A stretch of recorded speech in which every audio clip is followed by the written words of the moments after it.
Luís Alves, muito boa noite a todos os Boa nossos noite. ouvintes. Nós estamos a iniciar mais um programa Quinta Dimensão. Como já sabe, este nosso programa Quinta Dimensão, nós tratamos de assuntos que esperamos que contribuam para a nossa expansão de consciência e para o nosso autoconhecimento e para nos tornar pessoas melhores a cada dia que passa. Como já se aperceberam, já temos o nosso convidado aqui connosco, Luís Alves, um terapeuta, um autor, um palestrante e, como ele já teve a oportunidade de dizer em off, é um coach que rema um pouquinho, que ele vai ter a oportunidade, se calhar, de nos explicar sobre isso. É um coach que, enfim, que ele tem uma visão muito própria acerca dessa dinâmica. Mais uma vez, boa noite, Luís Alves. Boa noite, Ana. Boa noite a todos que nos estão a assistir. Obrigado por ter aceitado este nosso convite. Este programa, que nós tivemos a oportunidade de falar, é exatamente dar a conhecer aos nossos ouvintes a visão das pessoas que passaram por um processo de transformação pessoal e que hoje se dedicam a ajudar outras pessoas também elas próprias a transformar-se. Tal como outros convidados, tal como todos nós, o Luís Alves também já passou esse processo, não é? E eu gostaria exatamente que dentro do que achasse pertinente partilhasse connosco como é que foi esse seu processo e como é que foi esse seu despertar que o trouxe hoje a este mundo da autotransformação, portanto, da transformação que vem de dentro mesmo, tem que ser mesmo interior. Precisamente. Tem que ser mesmo interior. Ora bem, a minha história, eu penso que é mais fácil fazer aqui um pequeno resumo, senão estávamos aqui horas e horas ou dias a falar e eu já vão perceber que eu sou um falador nato, por isso é que se calhar esta carreira encaixa perfeitamente no meu perfil. Tudo começa, e eu depois vou tocar nesse ponto também um bocadinho mais para a frente, tudo começa na altura, em 2007, onde eu tinha uma carreira muito bem sucedida enquanto estilista em Portugal. E durante uma viagem de promoção da minha marca, na qual eu participava no Portugal Fashion, na Semana de Moda Internacional Portuguesa, eu fui ao Brasil e escolhi o Ceará por um motivo muito específico. Já que tenho que ir ao Brasil, porque não ir para o Nordeste, aproveitar as praias, e era dezembro, portanto, o calorzinho, o bronze de fazer inveja no inverno português, e optei por fazer lá as entrevistas para a Rede Globo. E confesso, Ana, que no momento em que eu estava, portanto, a primeira semana foi totalmente só compromissos profissionais. Fiquei no centro de Fortaleza, não me identifiquei com a cidade, achei uma cidade muito poluída, achei uma cidade com muito tráfego, muita confusão, não gostei. E depois fomos a segunda semana para um resort, numa praia chamada Porto das Dunas, que fica a sensivelmente 25 km de distância, e num belo dia, deitado numa lagoa daquelas de cartão postal de férias, uma água de 25 graus, um solzinho maravilhoso e tal, eu virei para a minha mulher e disse o seguinte: isso foi uma coisa instintiva. Eu hoje compreendo porque é que isso aconteceu, mas na altura não compreendia. E eu questionei-me do seguinte: como seria viver assim todos os dias? E aquilo foi como uma semente, um bichinho que começou a corroer-me por dentro. E quando eu voltei a Portugal para o Natal, eu nunca mais deitei essa ideia por fora. Portanto, aquilo começou a apoderar-se de mim. Uma ideia louca de ir para o Brasil, onde eu não tinha qualquer contacto no Brasil, não tinha amigos, não tinha familiares, portanto era um conhecimento nulo. E o que é que nós decidimos? Vamos viver para o Brasil. A família ficou chocada, obviamente. Não havia nada que conseguisse prever essa mudança tão grande para outro continente. É que não era para a França, não era para a Alemanha ou para o Luxemburgo, era para outro continente. E embora exista muita semelhança linguística do português para o Brasil, a verdade é que é português, mas é um português totalmente diferente, é uma língua totalmente distinta. Estamos a falar de duas coisas distintas. Porque o Brasil é como se fosse um continente. O tamanho do país, aliás, o estado onde eu estou, o estado do Ceará, é do tamanho de Portugal, que é o mais pequenino. Portanto, vemos aí já uma perspectiva. E então, chegando ao Brasil, eu não compreendi muito bem o porquê dessa vontade interior muito grande de mudar de país. Chegando lá, comecei a trabalhar na minha área, portanto, na área do têxtil. Não gostei da experiência, era uma metodologia de trabalho muito diferente da nossa aqui na Europa.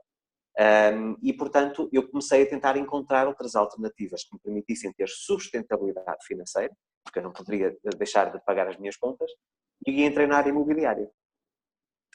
Na área imobiliária conheci, e isto não querendo de forma nenhuma menosprezar ou desmerecer os bons profissionais que existem na área, conheci o podre do ser humano. O querer passar a perna no outro, o querer pisar, o querer, pronto, a todo custo ganhar dinheiro. E, Ana, chega uma altura, portanto, isto já em 2013, eu fui para o Brasil em 2008, em 2013 chega uma altura em que há um choque. Eu vou-lhe dizer o que é que motivou esse choque, para termos aqui uma percepção, um enquadramento neste conteúdo. Durante uma visita, portanto, eu não trabalhava como vendedor imobiliário, eu trabalhava na parte de formação, na parte de marketing e na parte comercial. E chegamos a uma altura em que a equipe que prestava serviços para aquela empresa, nós descobrimos que eles andavam a fazer vendas por trás. Ou seja, eles não informavam, ao fim de semana marcavam com o cliente diretamente e nós não ganhávamos a comissão. Então tivemos que dispensar toda a equipe, porque não havia um que se aproveitasse nessa altura. E então eu tive que ir para o terreno, eu tive que ir mostrar casas. E havia um programa no Brasil, aliás ainda existe, que se chama Minha Casa Minha Vida, que é basicamente casas populares, as nossas casas de bairro social, vamos dizer assim. Para ter um enquadramento em termos de valor, casas de 25 mil euros, 30 mil euros, portanto casas muito humildes. E eu fui mostrar uma casa a uma família. Portanto, a família entrou no meu carro, eu fui mostrar o imóvel e fiquei estupefacto no sentido em que vi aquela família olhar para aquela casa, que eu jamais moraria, como se fosse um palácio. E aquilo incomodou-me, mas eu já estava habituado a esse tipo. Portanto, temos aqui uma realidade muito, muito diferente. O Brasil existe um muito pobre e muito rico. A classe média é praticamente inexistente. Portanto, eu sabia que para aquela tipologia de produto, aquela família iria gostar daquela casa. E, entretanto, eu ofereci-me para levar aquela família à casa onde habitavam ainda. Não é? E estava um dia, à semelhança do que é normal, de muito calor. 36 graus, uma sensação térmica de 42, muita umidade, e mesmo com o ar-condicionado o carro estava a morrer de sede. E a família, portanto, a mãe da família, apercebeu-se que eu estava desconfortável e ofereceu-se para me oferecer água fresca. E eu estava tão desesperado, Ana, que eu disse sim, ok, vamos. E entro numa realidade que eu nunca tinha tido contacto em Portugal. Nós aqui em Portugal temos aquilo que nós chamamos de ilhas, portanto estamos a falar de habitações muito precárias, mas aquilo era uma casa, basicamente o que nós podemos chamar de barraco, não é? Uma casa chão em terra batida, com imensos bichos a passar, isso vi ao vivo, redes onde eles dormiam, portanto não havia camas, não havia móveis, tudo pendurado nas paredes, telhas partidas onde a chuva, quando entra a chuva no Nordeste, é chuva mesmo, parece que vai cair o céu, e portanto eu aceito o copo d'água, e, entretanto, disse à família qual a documentação que ela teria que me fornecer para entrarmos com o pedido de financiamento bancário. E naquele momento, Ana, aquela mulher deu-me um abraço tão sentido, e olhando nos olhos dela, de uma forma extremamente fixa, eu vi uma coisa que eu nunca tinha visto. Uma pessoa 100% feliz. E eu vim no caminho, foram 30 e tal quilómetros até casa, vinha remoer nessa ideia. Como é que é possível? E vamos aqui fazer este paralelo. E é aí que há o clique que me salta a tampa, como se costuma dizer em Portugal. Como é que eu moro numa moradia, numa habitação, com 4 quartos, sendo 4 suítes, uma piscina enorme, em frente ao mar, uma praia paradisíaca, tenho um casamento fantástico, tenho um bom carro, tenho uma vida financeira excelente, moro num país tropical, como é que eu me sinto esta família que não tem nada próximo do que eu tenho, eu consegui ver plena felicidade nos olhos. O que é que eu ando aqui a fazer? E veio essa pergunta. O que é que eu ando aqui a fazer? Porque eu tenho tudo isto e chego ao fim do meu dia e sinto-me uma pessoa vazia. Sinto-me infeliz. Eu tenho tudo aquilo, os meus amigos todos a invejar o estilo de vida que eu levava. Pois, porque tu passas férias o ano todo, isso é uma vida de lorde, sempre na praia, com as caipirinhas, com o churrasco, tudo muito bem. Porquê é que eu me senti infeliz tendo tudo aquilo que aparentemente eu precisaria? Então eu aí tomo uma decisão extremamente arriscada. Portanto, esse estilo de vida, obviamente, no Brasil tinha custos elevados, mensais, não é?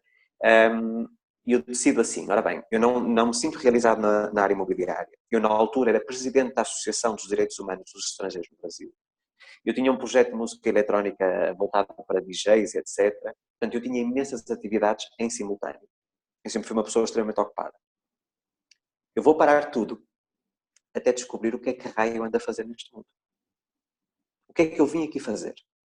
É só isto? Trabalhar para pagar contas? Trabalhar para mostrar aos outros que tenho uma boa casa, um bom carro, que tenho dinheiro, que visto boas roupas, que viajo? É para isso que eu estou a viver? Então, Ana, eu decido realmente encerrar tudo. Não disse a ninguém. A minha família estava convencidíssima que continuava na área imobiliária, tudo tranquilo. Só a minha mulher é que sabia. E sem saber quanto tempo ia durar esse processo de mutação, esse processo de reencontro com o eu, ok? Da minha essência, eu não tinha um prazo. E demorou 8 meses. Portanto, 8 meses sem receber salário foi complicado. Mas como o universo, eu vou já falar um bocadinho sobre isso, não faz nada de forma errada, os mecanismos que eu precisei para conseguir manter a sustentabilidade desse meu processo apareceram. Assim do nada. Então, eu começo a procurar livros de autoajuda. Eu era uma pessoa que detestava ler. Eu não conseguia ler. Nesse período, eu acho que nos 8 meses eu li, sei lá, uns 200 livros. Eu consumi, eu estava sedento por informação. E tive que, tal como eu costumo dizer, enfrentar os meus fantasmas.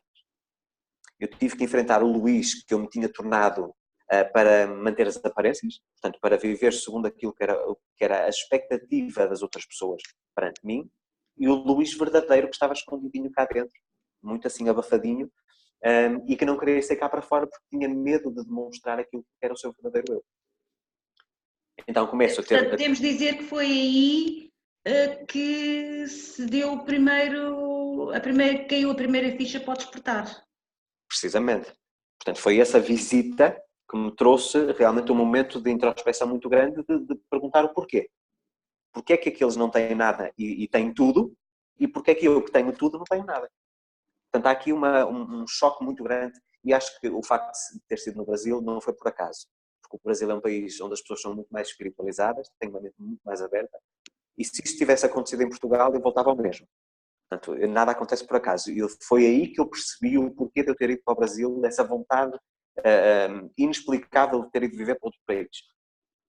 Entretanto, começo a ter contacto com as ferramentas de coaching, começo a fazer o meu próprio processo, pegando um bocadinho aqui, um bocadinho ali de cada autor e de cada mentor, e chego ao final do ano 2013 e tomo uma decisão. Eu vou ajudar profissionalmente outras pessoas. E porquê? Porque embora eu tivesse, portanto, eu me sentisse vazio, eu tinha conquistado sucesso ao longo da minha vida. Portanto, aos olhos dos outros, eu era uma pessoa extremamente bem-sucedida.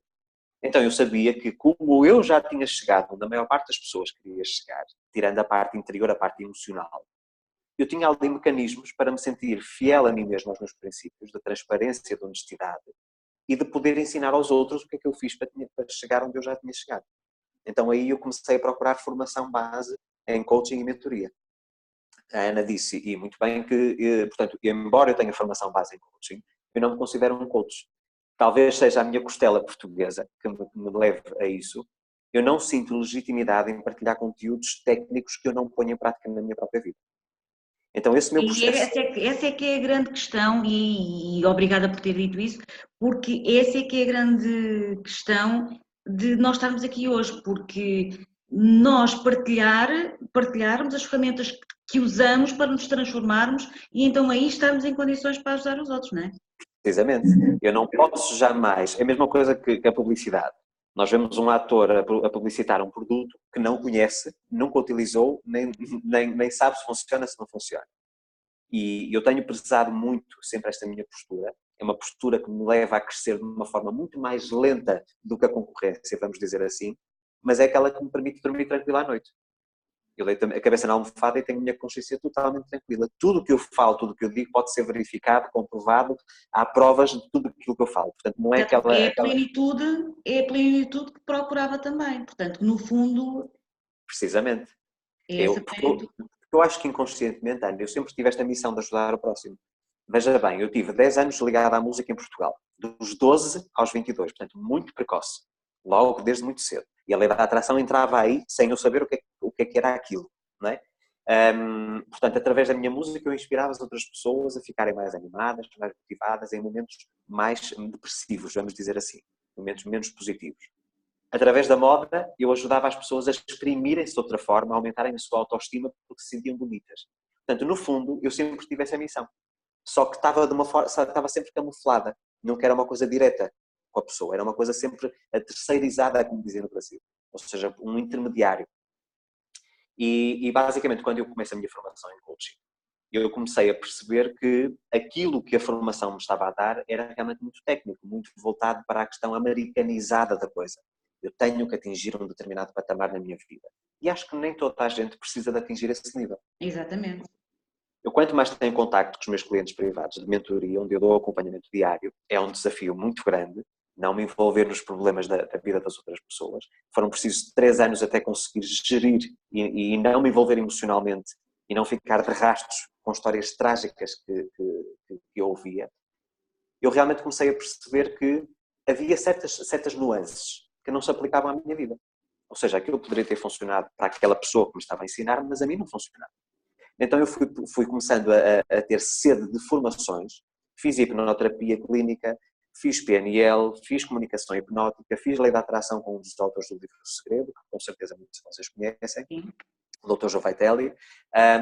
Fiz agora muito recentemente reprogramação de crenças, portanto eu fui procurando sempre aprimorar, não necessariamente aplicando aquilo que eu conheci de uma forma plana, ou seja, está aqui o que eu aprendi, tomem lá. Não. Primeiro vamos servir de cobaia, ver se isto funciona, se não funciona. Funciona para mim? Ok. Então agora vamos testar os meus clientes. Funciona também nos meus clientes? Então vamos passar para a comunidade. O meu princípio é sempre esse. Exato, porque acaba por ser por aí, portanto, ou seja, dentro de um processo de crescimento há sempre uma necessidade de conhecer ferramentas, porque nem todas as ferramentas são para toda a gente. Portanto, nós Obviamente. também temos que, e vamos aprendendo, nós estudamos hipnoterapia, vamos passando por várias fases, não é? E descartar aquilo que nós já sabemos que Não tem relevância. não é para... Exatamente.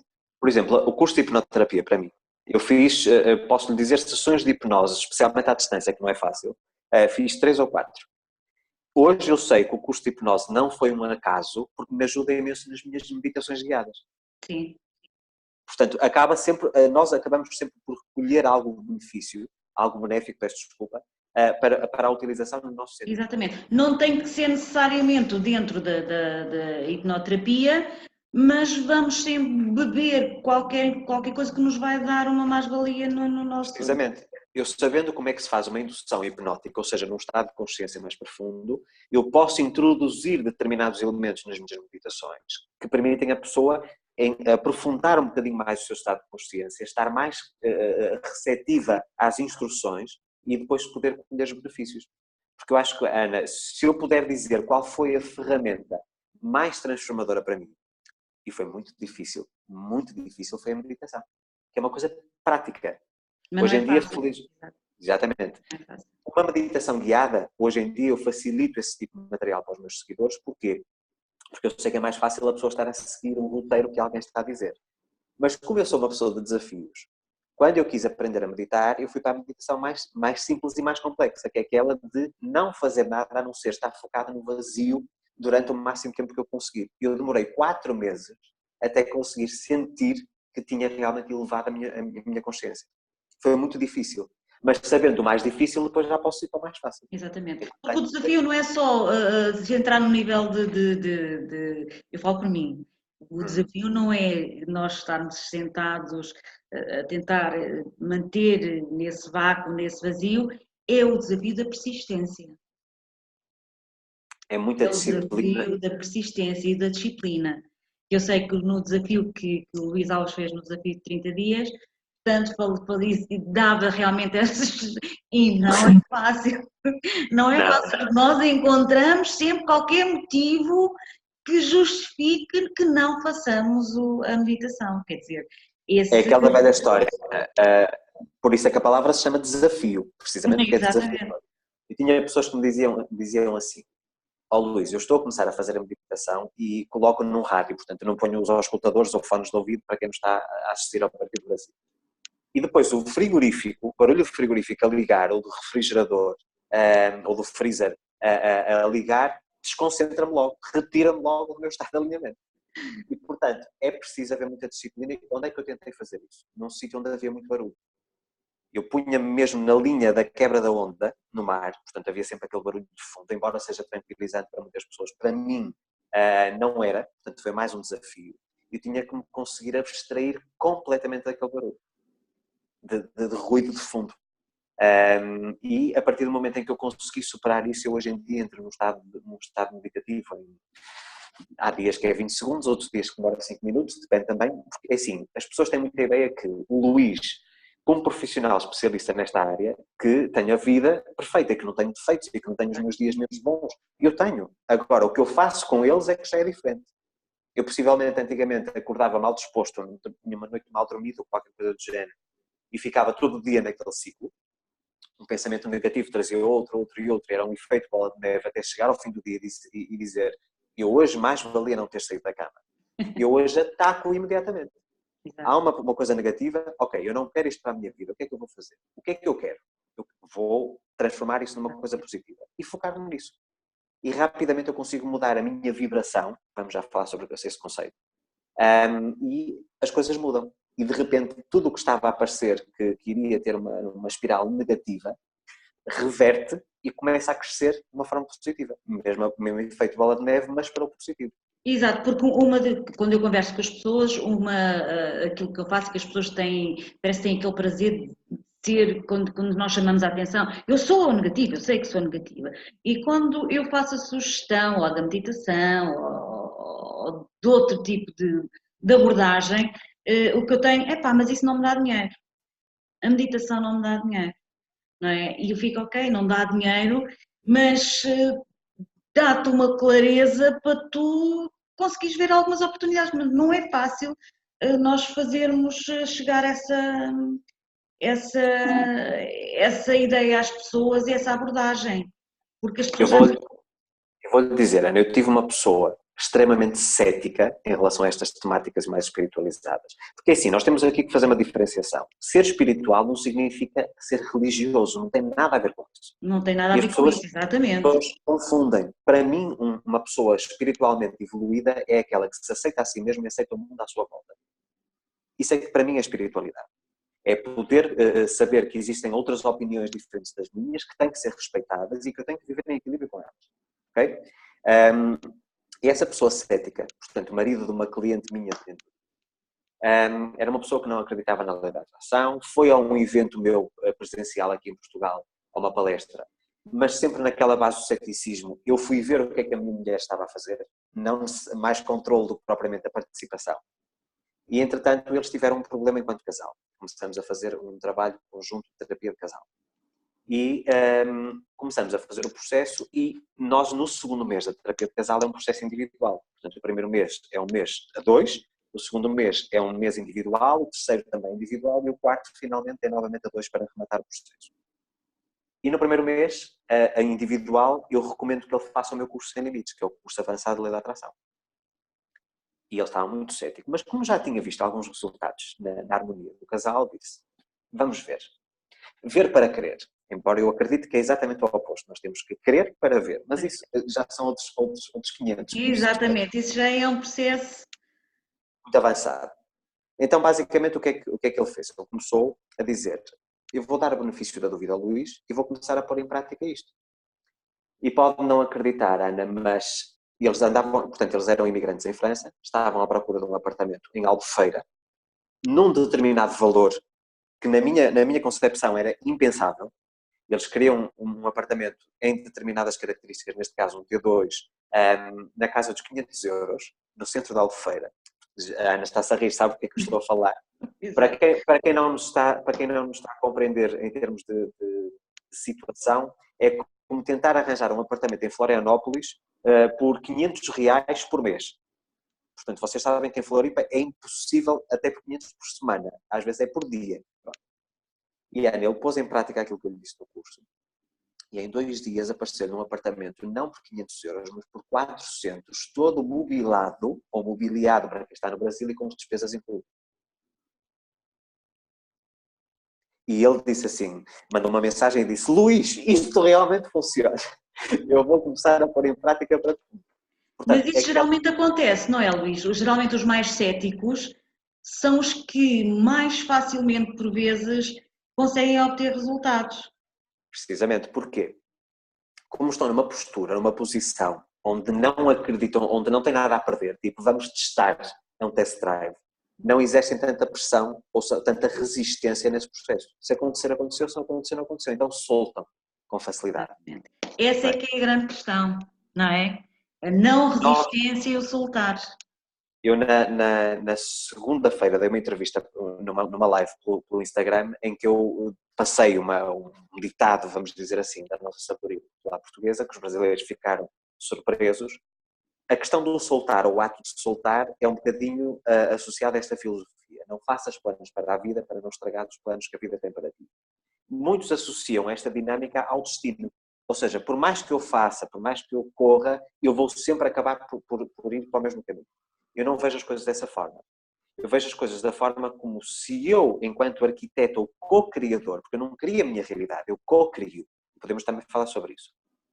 Enquanto co-criador da minha realidade, no momento em que eu formato uma imagem mental e a entrego em termos energéticos, porque a partir do momento em que eu imagino, eu já estou a emanar uma frequência energética para o mundo à minha volta, não é? Visível e invisível, a vida depois, ou o universo encarrega-se de fazer aquilo acontecer, desde que eu continuo com um alinhamento. Ou seja, todos os meus pensamentos, palavras e ações têm que estar na sintonia disso que eu quero atingir. E a grande maioria das pessoas, o que é que faz? Utilizando aqui muito um exemplo brasileiro. Eu quero, por exemplo, colher bananas e semeio macieiras todos os meus dias. E espero que, por milagre, as bananas nasçam. E não nascem. Da mesma forma como nós, utilizando aqui um bocadinho o exemplo do segredo, as pessoas pensam, quando procuram coisas voltadas para a lei da atração, pensam que é pôr a técnica em prática e, puf, o carro, por magia, estaciona-se na porta da entrada. Não é assim. Se eu quero, por exemplo, manifestar ou co-criar um carro, aquilo que eu vou conseguir é conseguir criar ou atrair até mim situações que me permitam, por exemplo, ter ganhos financeiros para depois poder comprar o carro. Portanto, não é uma coisa linear, não é uma coisa direta. E por isso é que muitas pessoas dizem que a lei da atração não funciona, não existe, porque ela é transmitida dessa forma linear. Exatamente. Sim, não, a questão é que, era isso que eu ia dizer, que daí as pessoas entraram num descrédito da lei da atração, exatamente porque Pela maneira não era comercial que tão... ela foi vendida. Exatamente. Porque é assim, Ana, a maior parte das pessoas que falam sobre a lei da atração é através do YouTube que faz a sua própria remuneração. Quanto mais visualizações tiver, mais ganha da publicidade do Google. Pronto. Então, se eu lhe disser assim, você quer uma casa nova, ok? Vamos aqui estes dois cenários. Você quer uma casa nova. E para você construir a sua casa, você primeiro precisa da teia das telhas, o tijolo, o cimento, as fundações, portanto, as vigas, todo o metal para criar as estruturas, alicerces, etc. E depois vai construindo aos bocadinhos. Se eu ouvir uma pessoa que diz isso, que me vai ensinar devagar a construir a casa, eu não vou ter interesse nesse tópico, nesse vídeo.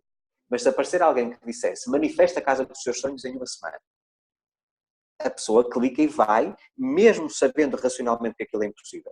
Ela acredita naquilo que lhe estão a dizer. Então, como se começou a gerar aqui este histerismo coletivo, depois do segredo, as pessoas começaram a entrar em descrédito. E por isso é que eu tive muito cuidado, quando eu comecei a falar sobre a atração, de ter uma base científica que suportasse tudo isso. É aquela velha história. Existem pessoas, e eu tive um caso agora há pouco tempo, também numa entrevista, que a pessoa questionava-me sobre uma coisa e eu dei a resposta e questionei a ela sobre outra coisa. E a pessoa disse, eu terei que pesquisar e depois respondo ao Luís, mas depois faço isso em off. Uma das coisas, Ana, que eu prezo todos os dias é qualquer pergunta que me faça sobre qualquer área do meu trabalho, eu tenho a resposta aqui. Porquê? Porque eu domino aquilo que estou a falar. Eu não tenho que pesquisar a concorrência para vasculhar conteúdo que eu próprio aplico. Então, eu tenho que ter esta autonomia. Okay? É exatamente então, porque isso faz parte da experiência que nós também temos, não é? Portanto, estudamos e parte de nós, da nossa própria experiência, não é? Veja bem, Ana, nós na parte da lei da atração, que no fundo está associada à física quântica, à mecânica quântica, à metafísica, embora eu seja muito mais dentro da área da física quântica, nós temos que perceber também que os experimentos ou as experiências que são realizadas cientificamente falando dentro da física quântica, muitas não são aplicáveis no dia a dia.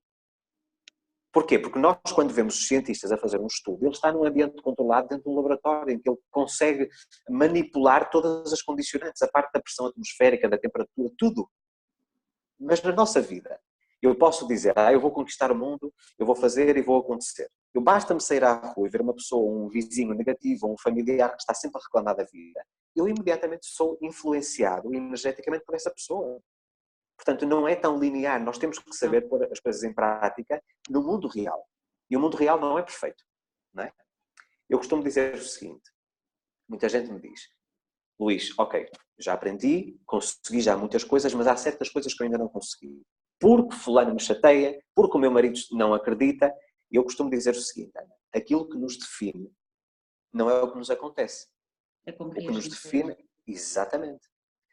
A pessoa diz assim, a minha mulher chateou. Não foi a minha mulher que me chateou. Fui eu que me decidi chatear com aquilo que ela me estava a dizer. Aí entra o conceito de autorresponsabilidade, não é?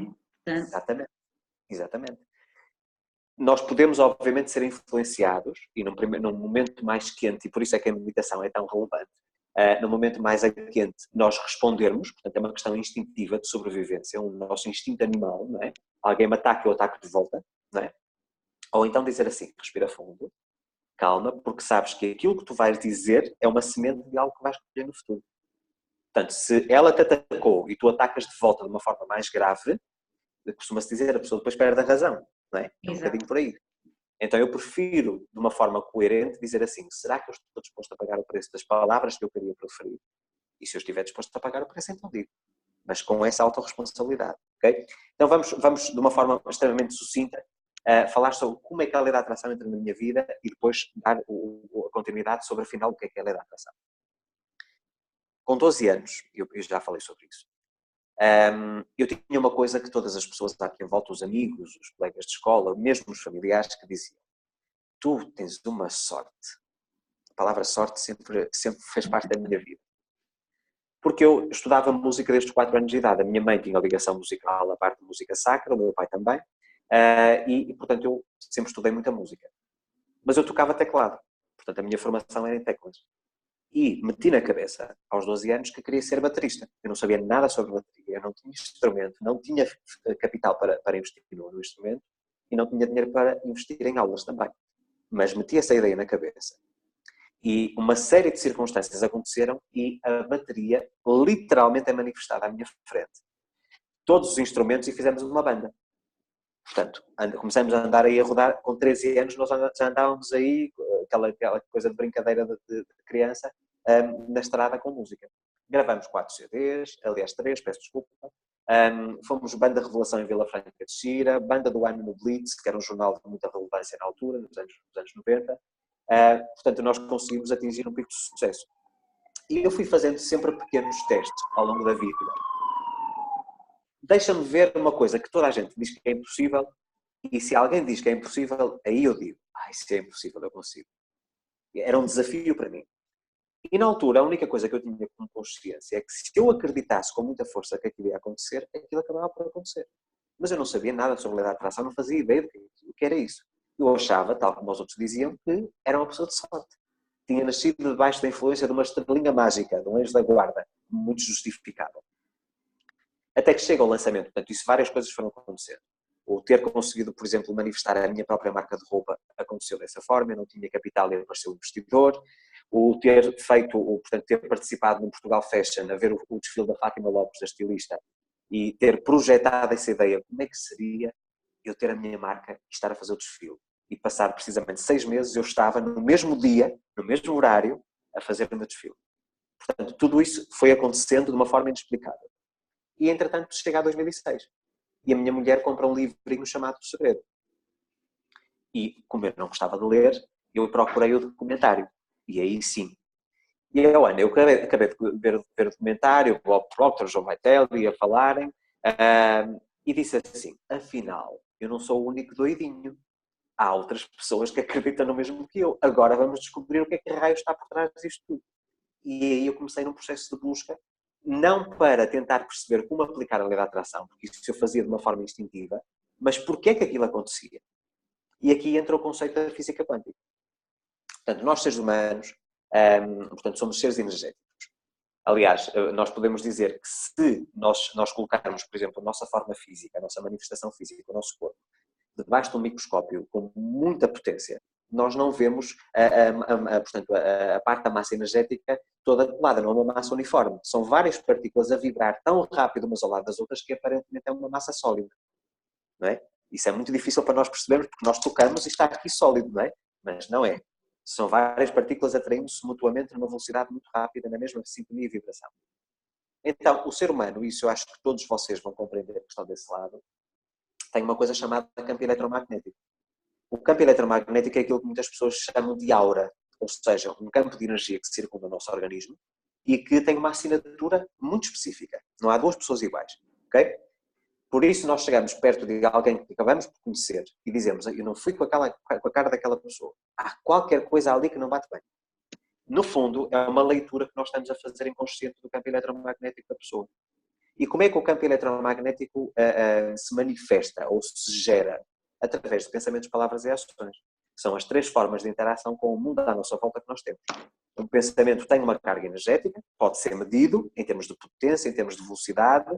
As nossas palavras, a mesma coisa, isso é a parte se calhar mais fácil, e as nossas ações, não é? Causa e efeito. E então, quando nós temos consciência disso, nós começamos a perceber que o nosso campo eletromagnético está sempre conectado com o mundo, ainda que nós não o vejamos. O oxigênio, por exemplo, que nós precisamos para viver, nós não vemos, mas sabemos que ele está lá. Então, no universo, quando estamos a falar do universo, não estamos a falar em entidade divina, estamos a falar dos planetas, da galáxia, etc. Portanto, no nosso sistema do universo, não há espaços vazios, tudo tem energia, tudo é composto por partículas de energia. E se eu, enquanto ser que consigo manipular o meu campo eletromagnético, consigo perceber que há uma conexão, ou seja, que o meu campo eletromagnético se expande, é quase como nós deitamos uma pedra no lago e há aquelas ondinhas. Okay? Portanto, ele espalha-se imediatamente. Um pensamento meu pode ter impacto no meu vizinho de cima e eu não estou sequer a falar com ele nem ter contacto com ele. É aquela interconectividade que nós temos mesmo sem saber, que é um conceito difícil quando nós vemos outras pessoas a magoar outras e nós dizemos, cuidado, que estás a fazer isso a ti próprio, e isso ainda não é um conceito muito fácil de absorver, porque em termos de energia como é uma coisa que não se vê, não é? É difícil aceitarmos esse conceito tão facilmente. Nós somos muito como São Tomé, ver para crer, não é? E falamos isto também em off, o crer para ver. Porque assim, o ser humano, portanto, através dessa manipulação do campo eletromagnético, promove mudanças à sua volta. Vamos imaginar que eu vou para uma entrevista de trabalho. Vou a uma entrevista de trabalho e sei que há 50 candidatos.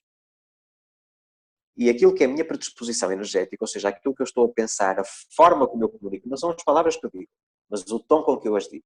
E a forma como eu gesticulo, a minha postura corporal e tudo isso, levam-me sempre a acreditar que eu não vou ser capaz, porque há 50 candidatos. O que é que me torna melhor do que os outros? É muito difícil, é impossível, eu não vou conseguir, mas vou lá fazer a entrevista.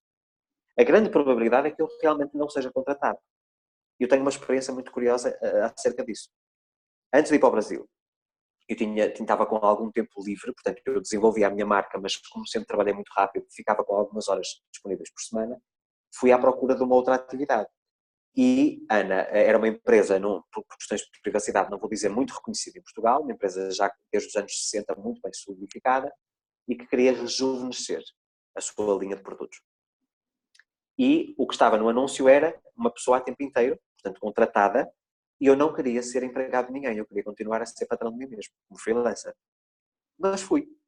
E quando chego na entrevista, a primeira coisa que eu digo à pessoa, neste caso era a estilista e o recrutador, disse, olha, eu sei que vocês estão à procura de alguém para trabalhar dentro dos quadros da empresa, mas eu vim para cá e eu não trabalho para ninguém. Eu sou freelancer e, portanto, eu vim para cá nessas condições. E as pessoas perguntaram se sabe que nós estamos a contratar alguém a tempo inteiro, o que é que está aqui a fazer?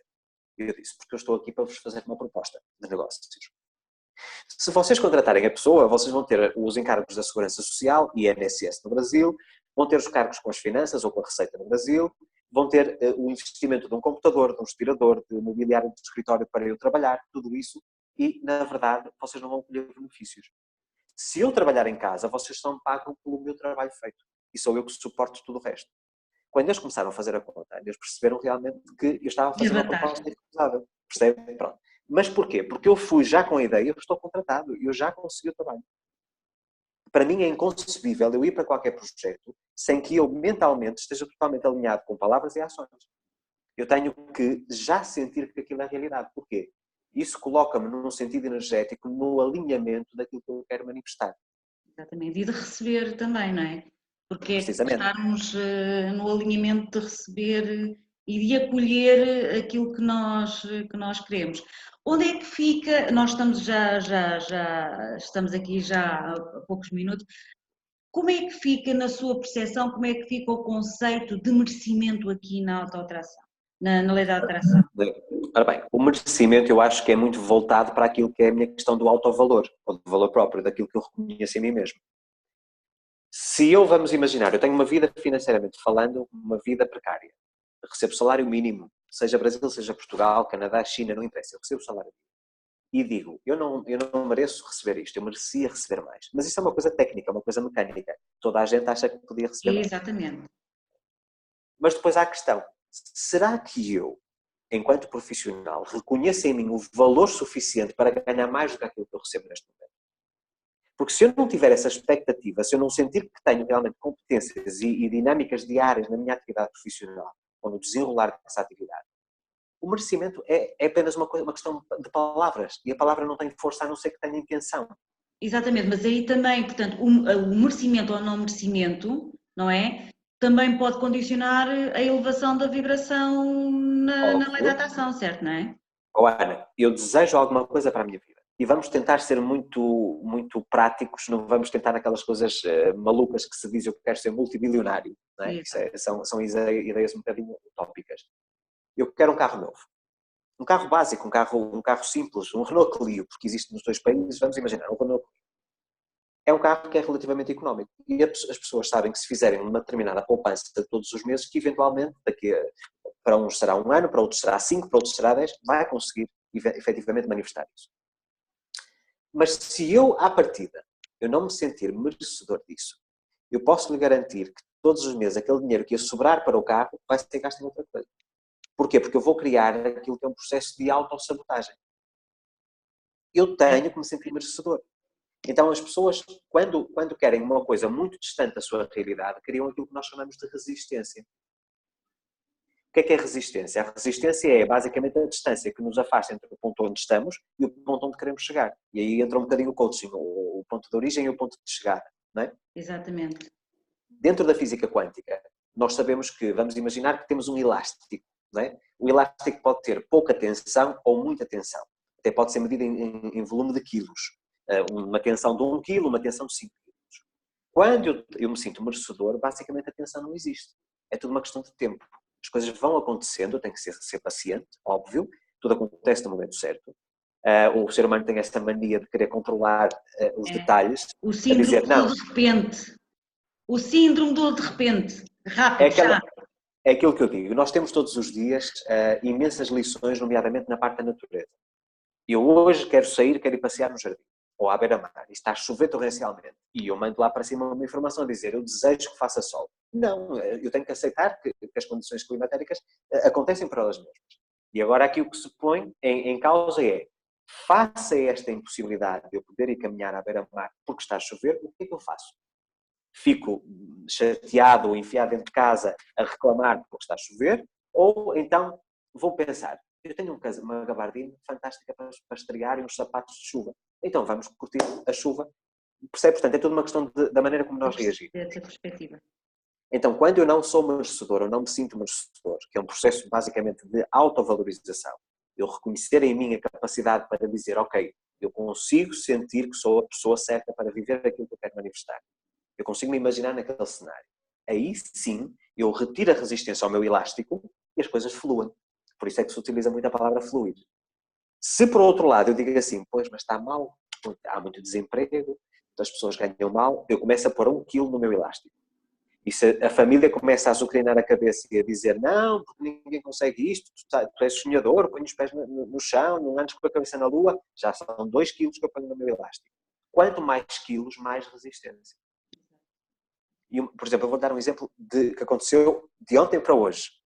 Uma coisa incrível. E que aproveito também para partilhar com a comunidade. Eu hoje já partilhei no Instagram e muitos já sabem. eu vou lançar no próximo dia 7 de janeiro o meu próximo livro, que é um livro que é originado a partir do Sem Limites original, que é neste momento o livro sobre a atração à língua portuguesa mais vendido, em Portugal e no Brasil. E vou lançar o Sem Limites para o dinheiro. Portanto, será uma sequência só voltada em manifestação de dinheiro. Portanto, uma coisa bem prática que toda a gente quer, no fundo. E eu fiz o lançamento do vídeo na terça-feira, portanto, vão ter no meu canal do YouTube. Não sei em que data é que vocês estão a ver, mas portanto, no dia 3 de dezembro eu fiz o lançamento do vídeo e anuncio oficialmente o lançamento, a data de lançamento. E dou às pessoas a possibilidade de fazerem pré-reserva se desejarem. Porque eu só publico em formato digital, porque é outra coisa atípica no meu trabalho. Eu não tenho livros físicos em papel. E Ana, hoje de manhã acordo com a excelente notícia que o meu livro já é número 1 no Amazon Internacional, no Amazon Brasileiro e no Kobo do Canadá. Em menos de 20... Portanto, o livro ainda está a 34 dias ou 35 dias do lançamento e já foi manifestado aquilo que eu desejava com o livro. E posso lhe dizer, quando eu lancei o vídeo de ontem, eu tinha a certeza absoluta, o meu foco com esse livro não era ser sucesso de vendas, o meu objetivo não era esse. Era, eu quero poder transmitir às pessoas aquilo que mudou a minha vida financeira e que me trouxe o desafogo, não é? O desafogar das dívidas, o desafogar das contas ao fim do mês, de poder viver tranquilo, de poder ter liberdade financeira, quero passar essa informação para outros. E eu quero que as pessoas que têm necessidade dessa informação me encontrem. E foi isso que aconteceu. Isso acaba por ser a verdadeira receita do trabalho, não é? Portanto, aquela plenitude que nos leva. Completamente. Exatamente. Luís, nós estamos a chegar ao final do nosso encontro e eu queria que deixasse aqui às pessoas, já falou do seu projeto, que é o próximo livro, não é? Portanto, que vai sair. Entretanto, estamos a portas, quase com as portas abertas para 2020. Vai continuar com os seus projetos de mentoria, porque eu julgo que é assim que gosta de com os projetos portanto, vai continuar a dar as palestras, portanto, quem sabe um dia não virá até Caldas da Rainha, até a região oeste, que é uma região lindíssima. Eu adoro a Nazaré, quase todos os anos vou passar férias aí. Portanto, pronto, então nós já não estamos muito longe, nunca se sabe. Fala-nos um pouco daquilo que pode vir a ser 2020, quais são as suas expectativas e deixar também uma sugestão, aquilo que achar mais conveniente para quem nos está a ouvir neste momento durante 2020, que já se começa a trabalhar para 2020, não é? Ora bem, é assim, nós no mês de dezembro normalmente temos sempre esta questão da reavaliação. Como é que foi o meu ano? E infelizmente grande maioria das pessoas chega à conclusão que não realizou nada daquilo que queria. Porque nós iniciamos o ano extremamente motivados, na noite de Réveillon dizemos eu vou conseguir isto, eu tenho isto, esta meta profissional, esta financeira, no casamento, nos filhos e etc. Chegamos a meio de janeiro e já esquecemos. É uma coisa assim, é quase por magia. Se nós fôssemos tão mágicos nessa questão de nos afastarmos das nossas metas, como somos em relação à produtividade, em relação ao dinheiro, nós seríamos todos milionários. Exatamente, sem dúvida nenhuma. Pronto. E então, o que é que, na minha metodologia, que foi criada por mim, mais uma vez, baseada na minha vida de cobaia, portanto, porque eu sou a minha principal cobaia, eu tenho que testar, tenho que bater com a cara no chão para aprender, ok? E só depois é que eu passo esses materiais. Aquilo que eu digo às pessoas é, não adianta elas estarem a formatar uma realidade diferente se elas não mudarem quem elas são. Porque aquilo que elas têm como sua realidade hoje é basicamente o resultado daquilo que elas foram semeando no passado. Então, se eu hoje não tenho a vida que desejo, eu primeiro tenho que mudar quem eu sou, para que depois a realidade à minha volta que se vá acondicionar a essa nova mudança de postura vivencial.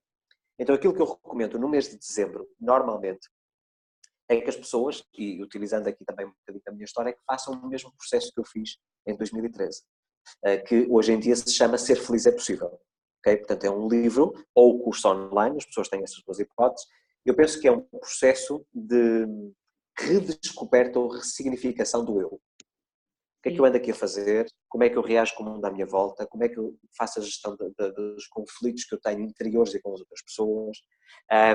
O que é que eu quero para o meu futuro? Mas essas definições, o que é que eu quero em cada área, só podem ser estabelecidas a partir do momento em que eu faço um processo de detox emocional, em que eu limpo toda, desculpa o meu português, a porcaria que está cá dentro, que eu carrego e que me impede de alcançar os meus objetivos. Então, seja através do livro, seja através do curso, através do Ser Feliz é Possível, vocês vão ter um processo de detox. E para aqueles que querem uma coisa um bocadinho mais avançada, que a Ana falou, provavelmente falou do desafio dos 30 dias, penso Sim, eu. sim, sim, sim, sim. Eu não recomendo o desafio de 30 dias, a não ser que a pessoa já tenha algum contacto, mas o desafio de 90, que é Desafio 90 Dias de Transformação, que encontro no meu canal do YouTube. É basicamente uma sequência daquilo que é a minha metodologia. Portanto, começo com o trabalho interior, eu primeiro tenho que mudar quem eu sou, depois começo a trabalhar a lei da atração e a projetar uma nova realidade, e depois, finalmente, arregaço as mangas e começo a fazer alguma coisa para que isso aconteça. Exatamente, porque isso tem uma sequência e, portanto, tem que haver esse processo como diz, não é? Exatamente. Precisamente. Porquê é que a maior parte das pessoas consegue resultados pontuais com a lei da atração? Porque só vai para esta parte da formatação de uma nova realidade. Então, nas áreas em que eu estiver alinhado, com ser merecedor e tudo isso, eu consigo, de facto, ou criar ou manifestar aquilo que eu quero. Mas em todas as áreas onde eu me sinto frágil, vamos imaginar, eu tenho clientes que têm vidas financeiras extraordinárias, multimilionários, mas que têm relacionamentos precários. E eles perguntam, Luís, porquê é que eu consigo manifestar dinheiro e negócios sem qualquer problema? É só estalar os dedos e aparecem os clientes e chego a casa e já não durmo com a minha mulher há 4 anos, mal nos comunicamos, é só o proforme por causa dos filhos. Porquê é que isso acontece? Porque você na área dos relacionamentos, na área emocional, você é uma pessoa que é frágil. É uma pessoa que provavelmente criou dependência ou que tem coisas mal resolvidas do passado. Enquanto não limpar isso, apenas flui aquilo que você tem, essa sensação de merecimento. E tive um caso de um empresário que estava nessa circunstância. Portanto, no caso dele, a questão era financeira que originou todas as outras. Quando ele desbloqueou, tudo entrou em equilíbrio. E ele hoje percebeu que o dinheiro nunca foi o objetivo da vida dele. O dinheiro é uma consequência do resto. E Então esse ele também não hoje é um diz, conceito fácil, e esse também não é um conceito fácil de absorver. precisamente, utilizando o nosso exemplo bem português, o Cristiano Ronaldo, muita gente diz, eu gostava muito de ganhar num ano o que o Cristiano ganha num mês. Eu pergunto, será que precisa mesmo disso? Será que é mesmo necessário isso? Eu posso lhe dizer, Ana, que eu fiz uma avaliação há 2 anos atrás e pensei assim, como seria a minha vida de sonho? De ter tudo aquilo que o imaginável e o inimaginável, assim, perfeito.